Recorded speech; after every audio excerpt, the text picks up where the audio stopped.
జీవుడైన దేవుడైన పుడతాడు మళ్ళీ మళ్ళీ కమ్మనైన అమ్మ రుచులు. Hi friends, welcome back to our channel కమ్మని అమ్మ రుచులు. ఈరోజు మనము ఉలవచారుని ఇంట్లోనే చాలా ఈజీగా చేద్దాము. ఉలవచారే కాకుండా ఉలవలతోనే గుగ్గిళ్ళు కూడా చేస్తారు. ఇవి కూడా చాలా రుచిగా ఉంటాయి, ఆరోగ్యానికి కూడా చాలా మంచిది. ఉలవలతో ఉలవ గుగ్గిళ్ళు, ఉలవచారు ఎలా ప్రిపేర్ చేయాలో చూద్దాము. ఈ రెసిపీలని ప్రిపేర్ చేసుకోవటానికి ముందుగా ఉలవలను శుభ్రంగా కడగాలి. ఈ ఉలవల్లో రాళ్ళు, ఇసుక లాంటివి ఎక్కువగా ఉంటాయి. వీటిని శుభ్రం చేసుకొని శుభ్రంగా కడిగి ఒక రాత్రి మొత్తం నీళ్లు పోసి నాననివ్వాలి. చూసారు కదా, ఒక రాత్రి మొత్తం నానాయి ఈ ఉలవలు.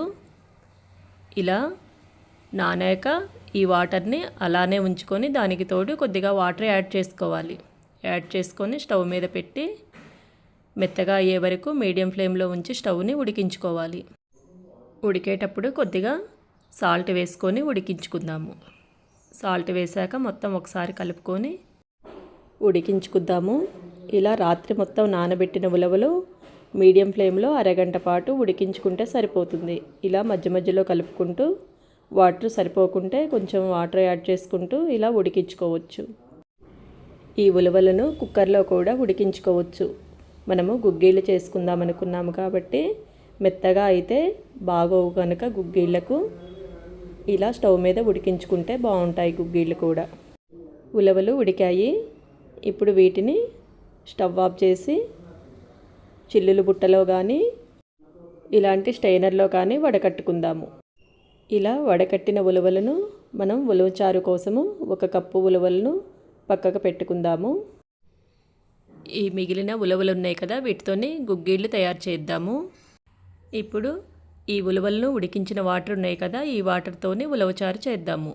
ఉలవచారు చేసుకోవటానికి స్టవ్ మీద గిన్నె పెట్టుకొని ఆ గిన్నెలో ఈ ఉడికించిన వాటర్ని వేసుకుందాము. ఈ వాటర్తో పాటే చింతపండు రసం కూడా వేసుకుందాము. ఈ చింతపండు రసాన్ని పులుపుకు తగిన విధంగా వేసుకుంటే సరిపోతుంది.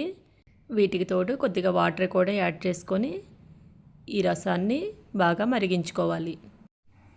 ఈ చారు వేడయ్యేలోపు మనం ఒక మసాలాని తయారు చేసుకుందాము. ఈ మసాలా తయారు చేసుకోవటం కోసము అల్లము, వెల్లుల్లిపాయలు, ధనియాలు, పచ్చి ధనియాలు, ఎండు కొబ్బరి వీటిని మిక్సీ వేసుకుందాము. మిక్సీ వేసిన ఈ మసాలాను చారులో వేసి ఉడికించుకుందాము. దీంతో పాటే 1 కప్పు ఉల్లిపాయలను కూడా వేసుకొని ఉల్లిపాయలు కూడా ఉడికించుకుందాము. ఈ చారులోనే ఉడికించుకుందాము. వీటితో పాటే మనము ఉలవల్ని తీసుకున్నాము కదా, ముందుగా ఉడికించిన ఉలవలను వీటిని మిక్సీ జార్లో వేసుకొని కొద్దిగా వాటర్ యాడ్ చేసుకొని ఇలా పేస్ట్ లాగా మిక్సీ వేసుకోవాలి. మెత్తగా పేస్ట్ చేసుకోవాలి. దీన్ని కూడా ఈ చారులో వేసుకొని ఉడికించుకుందాము. ఈ పేస్ట్ వేయటం వల్ల ఈ చారు చిక్కగా వస్తుంది. ఈ పేస్ట్ వేశాక మొత్తం ఒకసారి బాగా కలుపుకోవాలి. ఇలా కలుపుకున్నాక దీనిలో రుచికి సరిపడా సాల్ట్ వేసుకోవాలి. దీంతో పాటే చిటికెడు పసుపు, రుచికి సరిపడా కారం కూడా వేసుకోవాలి. నేను ఎండుకారం వేస్తున్నాను, పచ్చిమిర్చి కారం కూడా వేసుకోవచ్చు. ఇలా ఉప్పు, కారం, పసుపు అన్నీ వేశాక మొత్తం ఒకసారి బాగా కలుపుకొని 5 నుండి 10 నిమిషాల పాటు ఈ చారుని మధ్య మధ్యలో కలుపుకుంటూ మరగనివ్వాలి. ఇలా మరిగాక ఇప్పుడు ఈ చారుని పోపు వేసుకుందాము. ఈ చారుని పోపు వేసుకోవటానికి ముందుగా స్టవ్ మీద ఒక గిన్నెని పెట్టుకొని ఈ గిన్నెలో తగినంత ఆయిల్ వేసుకోవాలి. ఆయిల్ వేడయ్యాక 1 స్పూను ఆవాలు, జీలకర్ర, ఎండుమిర్చి, కరివేపాకు వేసుకొని ఫ్రై చేసుకోవాలి. ఇవి ఫ్రై అయ్యాక కాస్త ఇంగువ కూడా వేసుకొని ఈ చారుని ఈ పోపులో వేసుకుందాము.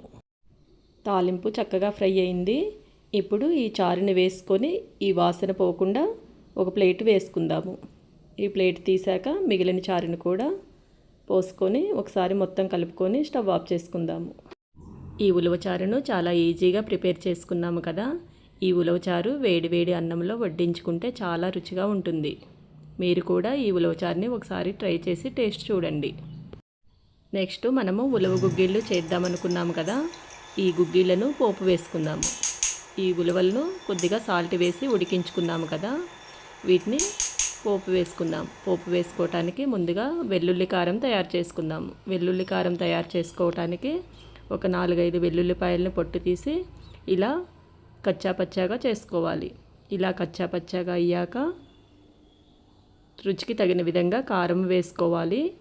దానిలోనే రుచికి సరిపడా సాల్ట్ కూడా వేసుకొని ఈ మూడింటిని కలిపి నూరుకోవాలి. ఈ నూరిన ఈ వెల్లుల్లి కారాన్ని ఒక ప్లేట్లోకి తీసుకుందాము.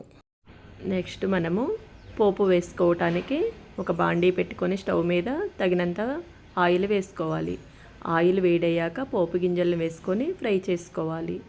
ఇవి ఫ్రై అయ్యాక కొద్దిగా కరివేపాకు, ఒక పెద్ద సైజు ఉల్లిపాయను ఇలా సన్నగా తరిగి పెట్టుకున్నవి వేసుకొని కొద్దిగా మగ్గితే సరిపోతుంది. ఉల్లిపాయలు ఎక్కువగా మగ్గనవసరం లేదు. ఈ ఉల్లిపాయలు తినేటప్పుడు క్రంచీగా తగులుతుంటే బాగుంటాయి ఈ గుగ్గిళ్ళు. ఉల్లిపాయ ముక్కలు ఇలా మగ్గితే సరిపోతుంది. ఇప్పుడు దీనిలో ఉలవలు వేసుకొని కలుపుకుందాము. ఇలా మొత్తం కలిపాక దీనిలో చిటికెడు పసుపు వేస్తున్నాను. మీకు కావాలంటే వేసుకోండి, లేకుంటే పసుపుని స్కిప్ చేయొచ్చు. దీన్ని మొత్తం ఒకసారి కలిపాక దీనిలో వెల్లుల్లి కారం వేసుకుందాము. ముందుగా రెడీ చేసి పెట్టుకున్నాము కదా, ఆ వెల్లుల్లి కారం వేసుకుందాము. ఈ కారం వేసాక మొత్తం పట్టే విధంగా కలుపుకోవాలి.